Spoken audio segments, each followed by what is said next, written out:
Moed Katan Daf is a very long daf containing one Mishnah. The beginning of the daf until the Mishnah discusses the halachas of turning over the bed in a house of mourning. The Mishnah introduces to us the halachos of when Chal Moed has a mourning period upon it, what halachos we're allowed to keep during Chal HaMoed, and the halachos of a mourner's meal, which is served, the first meal served to the mourners by the neighbors. Now, we begin with the halachos of turning over the bed. There are two separate concerns when turning over the bed. It is first of all a sign of mourning to show that the Tzelem Elokim, the image of Hashem, ki'ilu as it were, in a human has been lost, and therefore the beds must be turned over as a sign of mourning, even if they're not going to be used. And there's a separate halacha that a person must sit on a low surface while he is a mourner. That applies to where he's going to sit, even if the other halacha would not apply. So even if he fulfills the halacha of making a sign of mourning with one bed, he still must sit on a low surface, and even if he's sitting on a low surface in one place, he still must fulfill the halachas of the sign of mourning in other places. So the Gemara will discuss when, where, and whom are obligated in the turning over of the bed, and then a particular type of bed called a dargash, what the halachas of the dargash are, and what exactly a dargash is. So let's begin. The Gemara begins with the brisa that says, when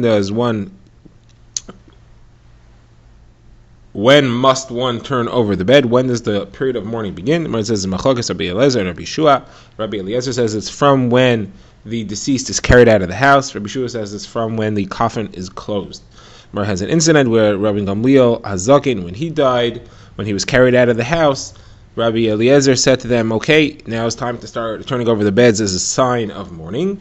And when the coffin was closed, Rabbi Yeshua said, now is the time to start turning over the beds as a sign of mourning. And they said, we've already closed it based on the instructions of Rabbi Eliezer, the Zaken, the elder.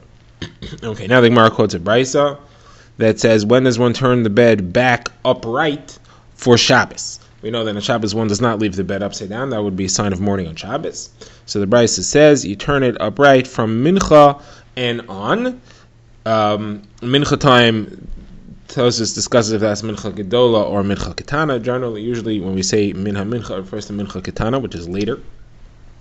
Now the Gemara says that Rabbi Barhuna says you don't sit on it. One does not sit on it during that time, because he can't sit on it until Shabbos actually begins, but it is turned upright. And again, we have two separate things, the halacha of having it turned over as a sign of mourning and actually sitting on a high or a low surface.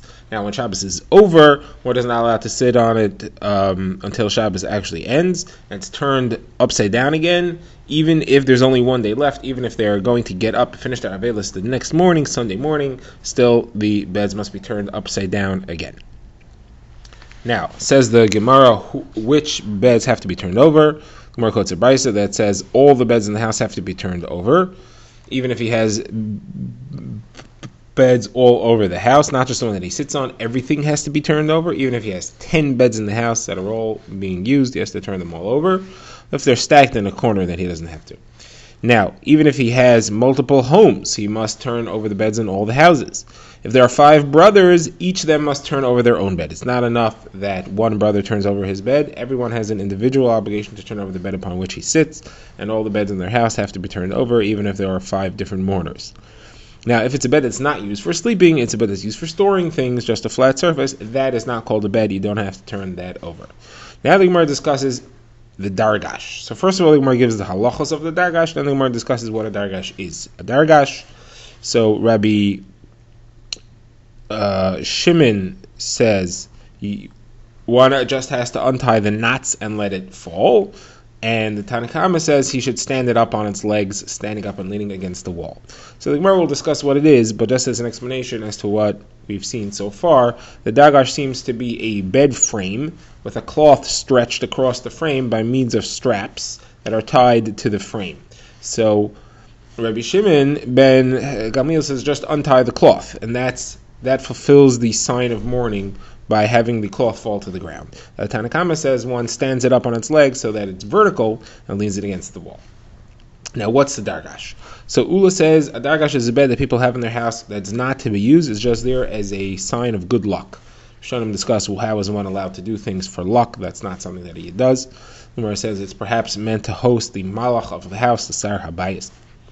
So Gemara asks, how could that be that that's what the bed is, that that's what the dargash is? We see a few things about a dargash. We have a Mishnah that says that when a king is mourning, everybody sits on the ground and the king sits on the dargash.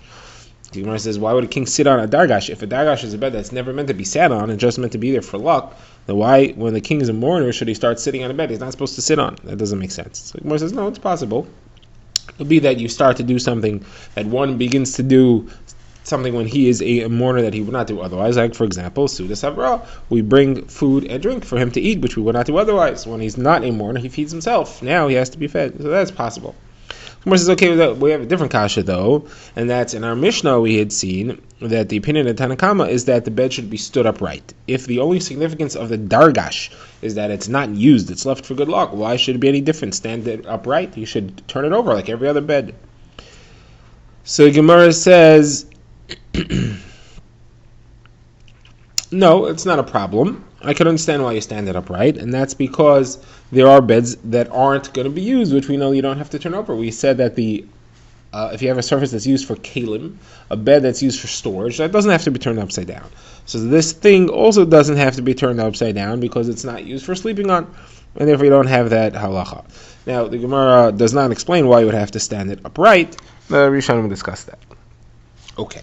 Now the Gemara says, though, there is a third kasha. So we've explained the opinion of the Tanakama. What about the opinion of Shimon ben and Gamliel? Why does he say that you untie the straps and let it fall? If the point of this bed is that it's made for good luck, so why should it be different than any other bed? Why would one untie the straps? So the Gemara says, therefore, it's got to be a different kind of bed, and the Gemara quotes a different explanation. The Gemara says, Ravin came, and he quoted a certain rabbi that was known as Rav Tachlifa of Marava, Rav Tachlifa from Eretz Yisrael, and he would frequent the shoemaker's marketplace, and he said that the definition of a dargash is a bed that's made with a leather sheet stretched across the frame, and instead of the straps being tied around the frame of the bed, it goes through holes in the frame. So it's looped through the frame itself. Generally, a bed is made by having a net of ropes stretched across the bed, and those are wrapped around the frame. This is wrapped through. Here you have a sheet of leather, and it's wrapped through the frame. So that's how this thing is made. And the reason that it has a different halacha, the reason that there is a halacha discussion about it, is because the leather will get ruined if it lies on the ground with the frame on top of it. So if you turn it upside down, it's going to get ruined. And therefore, there's a reason where Chazal gave us a leniency to just stand it up on its legs, according to one opinion. According to the other opinion, just let it fall, untie the straps, and let it fall. That would be enough. Okay, now what's the halacha? So the Gemara says that Rav Yeshua ben Levi says the halacha is like Rav Shimon ben Gamliel, that you untie the straps.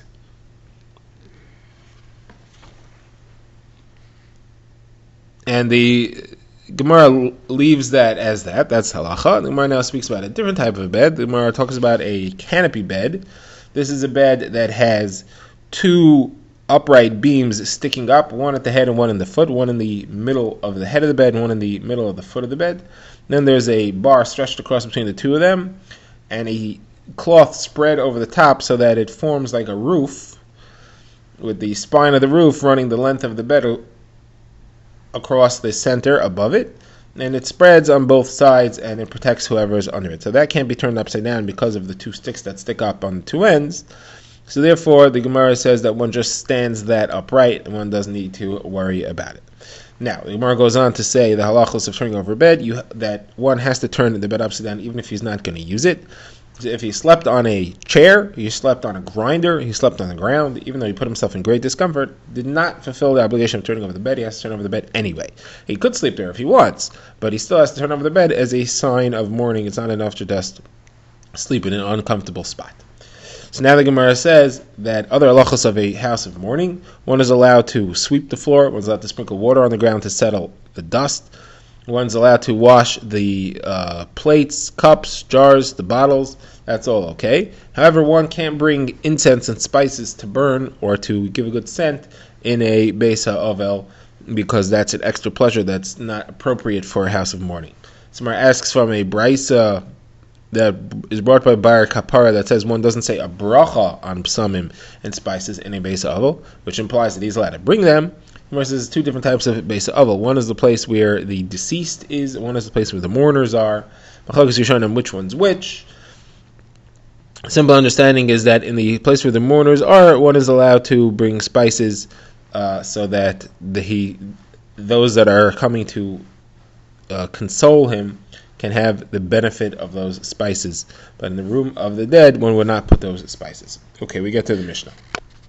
The Mishnah begins by discussing how food is brought to the mourners as their first Suda is Havra, which is served to them by the neighbors, and then it discusses halachos of mourning on Chol HaMoed.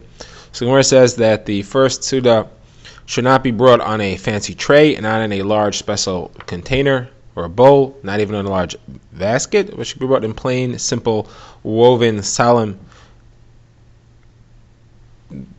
Those are the cheapest form of the baskets that we have. Now, there is a bracha called Birchas Avelim. That's something that was said as part of the Birchas Hamazon for the special Sudas Havra.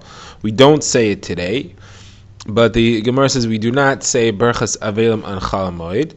We do Shura, that's the stand in a row and say Hamalkam Yenachem to the mourners. And then we send people home right away. We don't have the Sudas Havra there, and we don't do Birchas Avelim, therefore everybody goes home.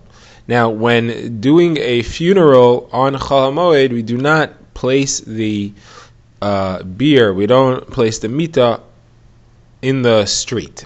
Generally, we would stop and do hespedim along the way. So we would not do hespedim on Chol HaMoed. So now, there's a Machlokes Rishonim, this is referring to a Talmud Chacham where we would do hespedim on Chol HaMoed, as the Gemara will explain, but we don't stop with the mita then, because then people will think that you can do that even for a non-Talmud Chacham.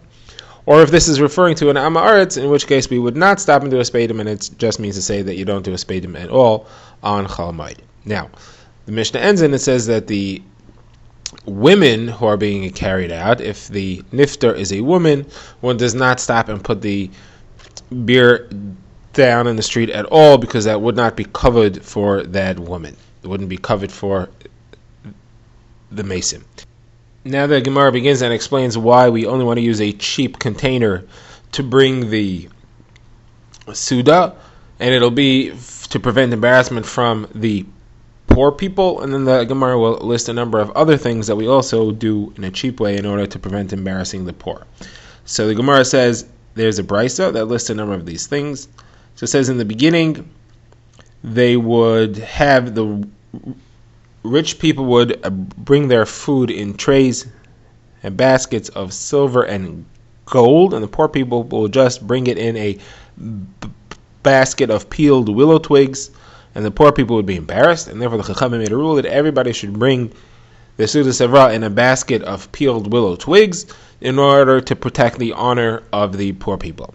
Now, the Gemara brings another brisa, and it says similarly, they used to always bring drinks in wealthy white glasses, and that is, the wealthy people would bring it in white glasses. Chluchas Levana is considered very rare and expensive.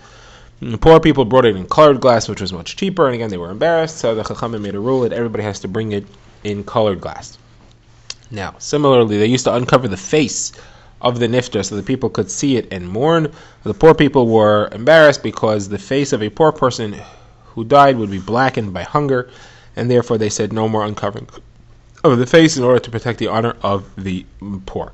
Now, originally, rich people were carried out on the dargash, which we mentioned earlier, and poor people were just carried out on regular bed, and therefore they said no more carrying out on the dargash. Everybody has to be carried out on the bed to protect the honor of the poor. Now, originally they would place incense, special spices with a good smell, underneath somebody who died with an intestinal issue, the choli ma'ayim, that made smells.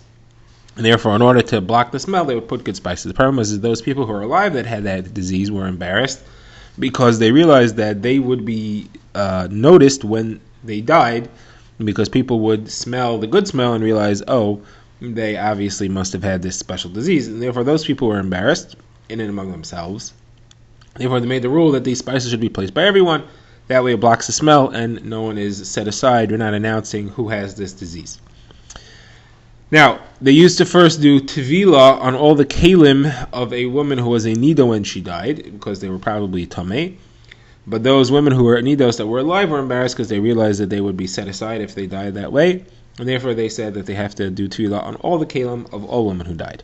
Same applied to a zav. They would originally do tefillah on the kalim of a zav who died. He's also tameh, and therefore those zavim who were alive were embarrassed. They realized they would be distinguished, set aside when they died, if they died in the state of ziva. And the Chacham therefore said everybody's kalim have to go to the mikvah when he or she dies. Now the Gemara continues and says that the expense of the kavura, the burial, used to be so expensive that people who couldn't afford it would run away and leave the person to be buried by the public. The main expense seems to have been the shrouds. They used to try to buy very expensive shrouds, those who could afford it. And Rabbi Gamliel changed this by he himself using very cheap shrouds. Machlokes Rishonim if it means for his relatives, or when he himself died, he left an order that he should just use cheap shrouds. And then everybody followed his example and started using cheap shrouds, then it became easier. Papa says today people just use shrouds that are made out of coarse canvas and is worth only a zuz. The Gemara now moves on and briefly discusses the halacha of a hesped for a Talmid Chacham on Yom Tov. So the Gemara says that one is allowed to do a spadim for a Talmid Chachamim on Chol Moed, certainly on Chanukah and Purim, but that's only if it is in the presence of the mace. Gemara asks, but if Kahana said a spadim for Rav Zvid of Narda, and if Kahana was not in Naharda where Rav Zvid's body was, he was in Pum Nahara. Gemara says it's different. That was the day in which he heard about the death. On that day, it's permitted even not in front of the person who died. Now, the Gemara defines certain terms that are used with relation to hespedim. So Gemara says hesped refers to when one beats his chest in a sign of mourning. Tipuach is when he claps his hands. And kilus refers to stamping his foot. All these things were done as part of the morning activity. Gemara says Bryce is someone who stamps his foot, makes sure that he should have shoes on, not just sandals, so he doesn't hurt his foot. Now, somebody who is a mourner who nods his head has indicated that he's consoled, and people should not console him anymore because he's already past it. He's gotten through it. Another halacha, the mourner does not stand up for a nasi who comes into the room. A chola, a sick person, also doesn't stand up for the nasi. Certainly for anybody else, he does not need to rise. Now, if he does rise, he's allowed to sit down right away. Doesn't have to wait to be told to sit, like other people who stand up for a nasi or Talmid Chacham or someone like that. Now, the Gemara says that on a first day of mourning, one does not eat his own food. He has to have food given to him by someone else. That's learned from the pasuk in Yechezkel where he says, "V'lechem anashim lo sachal." He says you should not do the mourning thing. You should not eat other people's food. But a real mourner, a regular mourner should. The Gemara says Rabbi and Rav Yosef were both mourners. They swapped meals with each other. That way they fulfill this halacha. Next halacha, the Gemara says that if there is a dead person in the town, all the people in the town are not allowed to work. They have to be busy with the funeral until it's taken care of. Gemara has an incident where Rav Hamnuna came to a place called Jumasa and heard the sound of a shofar which was blown to announce that somebody had died, and then he saw people working. So he said, "You guys are in excommunication." He didn't say to you, he referred to them in the third person, and he said, "Those people are in excommunication. You are in chayrim. Haven't you heard that there is someone in the town who died?" So they said, "No, in our town we've divided up into groups, and each group is responsible for anybody in that group who died, and this person who died is not from our group." So Rabbi Nun said, "Well, in that case, you're released from the chayrim, from the shamta." Now the Gemara says that somebody who grieves too much is not doing the right thing. He's showing that he does not accept the judgment of a Kadosh Baruch Hu, and he's setting himself up for another grieving incident, like Hashem said about the Meraglim. If you grieve for nothing, if you mourn too much for nothing, you'll end up having something to mourn over. Whereas an incident was a lady in the neighborhood of Rav Huna who had 7 sons. When one of them died, she cried for him too much. Rav Huna said, "Don't do that." She ignored him, and he said to her, if you listen to me, good, but if not, you're going to have to make tachrichim for another one. And she didn't listen, and she did.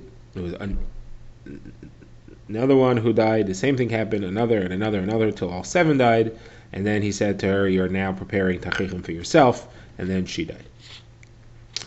Now the Gemara quotes Psukim. It says, "Al tifku l'meisav al tanudu loy." Don't cry for the dead and don't shake your head for him. That means don't cry too much and don't shake your head too much. What's the right way? Gemara says crying goes for 3 days, Hispadim go for 7 days. 30 days are signs of mourning, like not cleaning clothing, the higher level of cleaning called gihuts, and not cutting hair. From afterwards, one should not continue to mourn. He should not say, otherwise Hashem will say, you are not more compassionate than me, and therefore you're doing too much.